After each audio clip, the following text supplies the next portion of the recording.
that's hormonal. Because the pain wasn't bad, it was just like, oh, that's really annoying. It's got on with Christmas. Christmas came and went. Things quieted down like in that bit in the middle, and the pain came back. And I always kind of go, oh, the pain came back. And the more I think about it, the more I think it never really went. What's the pain like? Because you don't know. No, it was just like, I was really big busted. And I'd never checked because I was like, oh, my boobs are really lumpy. Yeah, you know, how am I going to know what's a lump and what's a not lump? But I had a feeling there was nothing unusual. But the pain was just like, you know, when you want to kind of press on it and go, oh, then when you got period pain, you're like, oh, that hurts. Yeah. And that's what happened. The pain came back between Christmas and New Year, and I went, oh, got that pain again. And as I went like that, there was a tiny little lump in my armpit that hadn't been there a couple of weeks before. So I did what everyone does, cried, panicked, well, my best friend, and went, come and look at my boobs.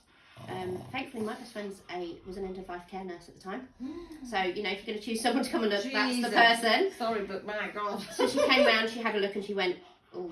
Really? And I'm like, yeah, that's not good, is it? And she was like, no. So I went to the GP who made a similar noise, who then sent me to the hospital. And that was it. I spent, you know, did the whole consultant mammogram, ultrasound, biopsy And bit. was that quite a quick sort of journey for you? Or Yeah, it was within a couple of days. Really? Within a couple of days. And Wow. then sat in a very pink waiting room, as these things often are, with kind of 40 years younger than everybody else that was in the room. Yeah. People kind of coming and going. And looking at you going, yeah. And then the nurse come in and she said, oh, don't worry, my love, we haven't forgotten you. We're just leaving you till last. At which point I'm like, yeah, that's not going to be good news. No, that's not good news. I'd convinced myself I was dead by the end of the day, you know. They said that to Emily as well. They said we got a phone call, similar thing. Can you come at the end of the list? We've had to put you in at the end of the list. Right, well, if you need time to talk to me, that's not going to be your fine, go home, is it? Yeah. Then the doctor come back in with someone else, and the first word she said was, I'd like to introduce you to Carol. Carol's going to be your Macmillan nurse. And I'm like, even before telling you? Before telling me, yeah. She went on to say that she had to wait for the results of the biopsy, but she was 99.9% sure that I had breast cancer. And the lump that I'd found under my arm was where it already started to spread through my lymph nodes. So, so 6 days later, it's just such I went back, world. and then was presented with this big sheet of paper that comes with, these are your chemo dates, this is your surgery date, this is your radiotherapy, this is, you know, your life for the next year. Did you have anybody sort of to explain anything to you, to go through it in them couple of days when you were left on your own? No, it was just kind of scary. Off you go, we'll ring you in 7 days with the results. And that 7 days, it's like, could be 7 years. And then I went back in and they decided that they were going to do chemo first, and it was kind of, I remember going in and seeing the oncologist and him opening this sheet of paper and then opening it again and it was like an A3 sheet. Just it gets was bigger like, and bigger and so bigger. if you could just sign this is all the possible side effects. And I'm like, okay. But you never read it. Fair enough. No, I was just like, oh my God. Just sign it out. He was lovely. He was just like, bonus, your periods will stop. I'm like, well, you know, gotta be some perks. But you know, I had toddlers and babies. You know, Minnie was 18 months old, and suddenly you're like, wow, how is this gonna? And the chemo started, and I didn't anticipate how quickly I'd lose my hair. I was genuinely shocked that, you know, within days. And really, I co-slept with Millie, and she'd wake up like this, pulling it out of her mouth. So in the end, I shaved my head. The same week, they said that I had to have a Hickman line put in my chest, and I found that really hard because I went from being Tracy, mum of 4, to then cancer patient. I'd got no hair. I'd got this big line in my chest. Suddenly, like that. Like... all of a sudden, I'd kind of lost. And my entire life revolved around appointments. And I wasn't a person. It got to the point of you'd go into a room and they'd be like, right, so if you take your top off and just sit on the bed. And I'd be like, okay, I'll just sit here then, shall I? You know, where, you know, you've had kids and you're used to like the lack of medical dignity, but when you're trying to deal with all of that as well, to just sit there and go, it's fine. And that's one fundamental thing you should have. You should be able to decide. Yeah. When you want to take and it just felt like, you know, people just coming in and having a look and going again, and you're like, okay, fair enough. And, you know, when you have the MRI and you have to put your boobs in a box, you have to lay down and they kind of, and I was 44HH, so there was not much room in that box for my boobs, so they're just like poking, and you're just like, there's no probably male dignity in it, and you're trying to just, you focus know, on what you need to do. Yeah, and then focused on get through everything. I remember when they were talking about my surgery options and reconstruction options, and I haven't had a reconstruction. But they left me in a room and sent me, have you got your smartphone with you? And I'm like, yeah, we'll send you a link to a YouTube video. And they literally sent me a link to a YouTube video, and I sat in this room on my own watching this YouTube video about my options on my phone. And then they come in and went, so have you made a decision? And I'm like, I can't Didn't even give me at time. the moment, you know, I can't do this. So yeah, and then, you know, you kind of had surgery, and again, that was all very, I remember my best friend come with me. Regimental, that's how it sounds. And I remember taking off my bandages, and obviously, being a 44 WH, you can't hide them. So boobs was very much part of my personality. I was into, you know, corsets and cleavage and stuff like that, and suddenly I had nothing. And I remember stood looking in the mirror, and the nurse come in and went, "Is there a problem?" And I remember my best friend went, "Can you just give her a minute to have a look?" And she was like, "Well, if she's done now, she can get her clothes on and go." And you're like, "Okay, bye then." Oh my lord, that's just... and I know they're stretched, I know they're underfunded, and they've got no staff, but it's just that bit of, you need control of what's happening around you. And it's like when you go for radiotherapy, you know, it's literally, go in, take your top off, lay on the bed, and you just lay there, and they just do all these different, you know, put your arm up and do this, do that, and that's it.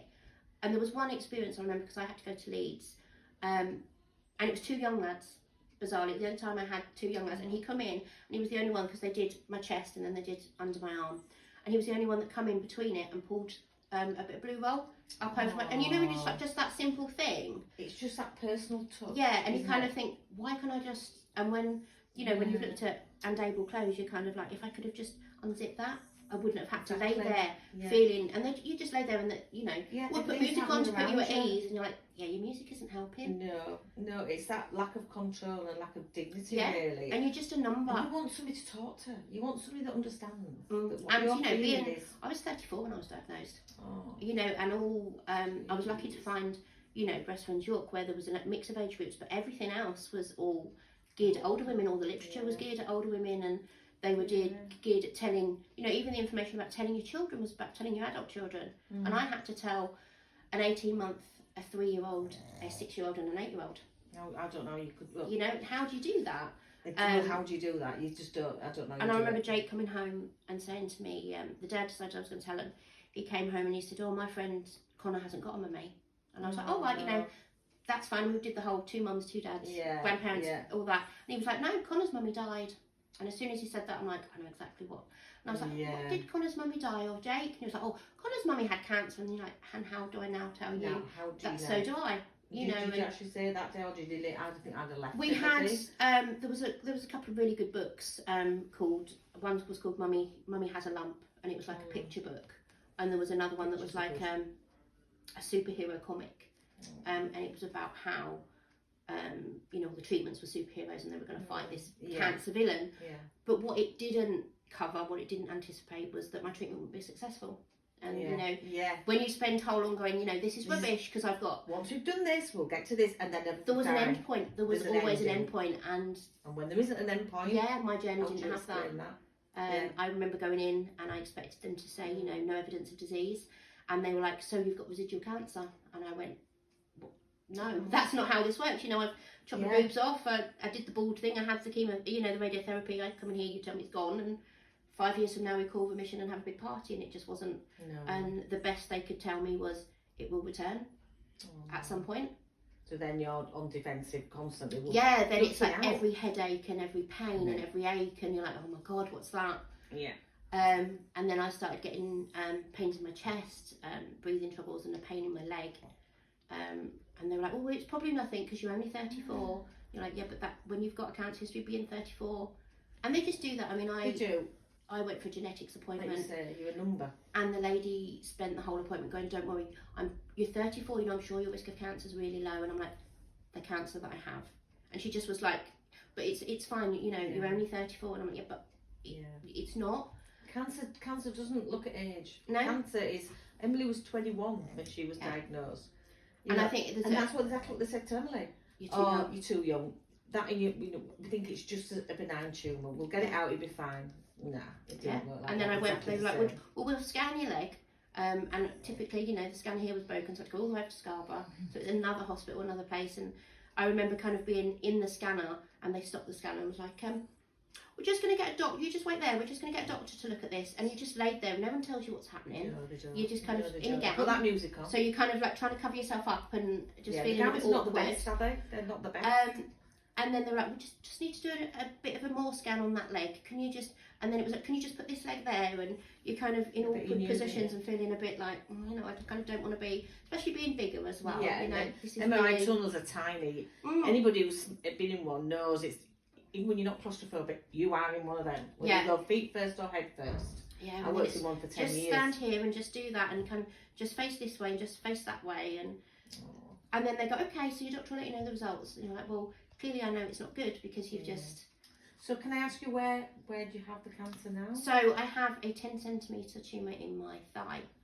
It fills the entire bone cavity in my thigh. The problem at the moment is the consultant says, he refers to it like a dandelion seed, and he doesn't want to go in and poke about because once you start poking about, it's just going to go... So the option... You sometimes think that's a myth. They'll say, oh no, we don't want to go in because it will start to spread, and you think, does that really happen? Does that actually happen? But yeah, apparently so he's, because I've already had, you know, like when they take the lymph nodes out when you have a mastectomy, and lymph nodes are like a gate system. So if it's in 1, 2, but not 3, it can't be in 4, 5, 6. So it goes through each gate like a lock. And they took 21 and it was in 21. So you know when you're like, that's not great. Yeah, that's so I already knew that, you know, my system wasn't great. It could be in other places. Yeah. So unfortunately there's nothing they can do for my thigh, apart from chop it off at some point. Which, you know, all I keep hearing is, but you're still only 40. And, you know, but you've got to live your life. You've got to you know, because it's still cancer. Still, for a lot of people, you know, they want to have treatment and move on. Yeah, you're never going to. No, it's kind of, you can't, when you're having to give yourself injections. And I took control of that. I was very much, do you know what, I want to give myself my injection. Good. I don't want to make an appointment. I don't want to sit in an office and wait and go in and drop my trousers and do that. You've had 6 years of not being in control. You've been fighting that. You need to take control of this now. Yeah. Not let that continue. So like, actually, this is what I'm going to do, and it is what it is, and you know, and it's a long journey, and it's going to be a long journey forever for you. Yeah, and I kind of like, you know, and your children as well. Every year is a case of, well, not this year. Yeah, you know, okay, fighting. Another year, and it's very much kind of aging is a. I think when you see people post, oh, I'm getting old, and you're like, well, you know, people don't get that. A lot of people don't get that privilege. The other option is you don't get old. Yeah. There's a really Emily's there behind us in that pot. I've got Emily's ashes and I've got my dad's ashes. Yeah, and you know, aging is something that's denied to so many people. You're sat on a sofa, or you're in one of them. There's a really good story about fighting mountain lions. I don't know if you've ever heard it. And it basically says that cancer and cancer treatment is like fighting a mountain lion, but one day you just open your fridge and there's a mountain lion there. And you're told you've got there's a bear in your fridge, and the only thing that's going to kill it is a mountain lion, but that's at the top of the mountain, and the bear's chasing you. So without any warning, without any instructions, you just have to climb this mountain. Yeah, you are. And everybody wants to help, but nobody can help you climb this mountain. That's a really good way of putting it. And it says, you know, when you get to the top, the bear and the mountain lion fight, and they fall off the mountain, but you never quite know whether that's gone. And you know, you come down and everyone's lovely and oh, well done, you know, that was such a good fight, amazing. You're and a fighter. Well, what? But I didn't want to. This wasn't a fight I wanted to have. No. You know, you congratulate me on something I never wanted to do. And it's not fight that everybody wins. That's the problem. It's when people go, oh, you're so strong. Well, like, what else can I be? Exactly. I've got 4 children. I can't give up. And you know, don't get me wrong. Some days I do sit at home and cry and moan about how unfair it all is, but it doesn't change it. It doesn't make a difference. No, I cry nearly every day. You know, and I was a mum. And, you know, and I've witnessed most of my family die. Yeah. You know, my mum, dad, brother, sister, daughter have all gone. Not just cancer, but dementia as well. And you've just got to keep living every day, like you say. Absolutely. You've got to have that hope that there's going to be developments and changes. And, you know, I always say I can go into my consultant and he'll say, you know, one day we'll sit here and it'll be X amount of months, but it's not this month. Yeah. And I go, well, do you know what then? I can go and do what I want. Because what I don't want is to go back and him go, well, it's going to be months, and we go, oh, but I just wanted to do. I just wanted to do. So if I do it now, and exactly, enjoy it. I think cancer's made me a better person. It's made me a better parent. Yes. It's certainly made me kind of, the kids would go, can we go to Scarborough? Can we do this? And I'm like, oh, at some point. And I'm like, yeah, why can't we? Why can't we go and do these things? True. So true. And I think you kind of have to realise, but you have to take control of the situation, and otherwise it's very easy to become cancer and become that illness, and you're not that illness. You are a number, a huge number of people, and unfortunately it does get a bit conveyor belt like, and you know, in there, put the gown on, and it off you has go. to be, in a way, it has to be for it to work, you know. Yeah. There's that many people now getting not just cancer, any other illnesses. It has to be regimented and it has to go down that route, but you're still an individual. Yeah, and You're it's still still human you. nature, and you know, just little things like being able not to have to undress to get a scan, and Yeah. it's not even just the ease of being able to not undress to have a scan. It means you can get up and you can go. Yes. You've not got to Yeah. stand there in the changing room, Yeah. getting Wait a changed, minute. going, oh my god, I wonder what happened. I wonder if they saw anything. Yes. You can go, do you know what? That's done. I'm I can going. go get on with my life now. I Perfect. can go and do what I need to do that isn't cancer, that isn't revolving around this appointment. I mean, just listening to you, you are strong. You are really, really strong. You're one of our top models, aren't you? Thank You're you. one of our good ones. Yeah. So now you're going to show us how you do your injection. I Is that am. okay? Yes, that's fine. Right, I'll leave you to. I'll get off the sofa and we'll get you into your trousers. That was good, wasn't it? Really good. fucking That really was good. recording. Yeah, stop recording.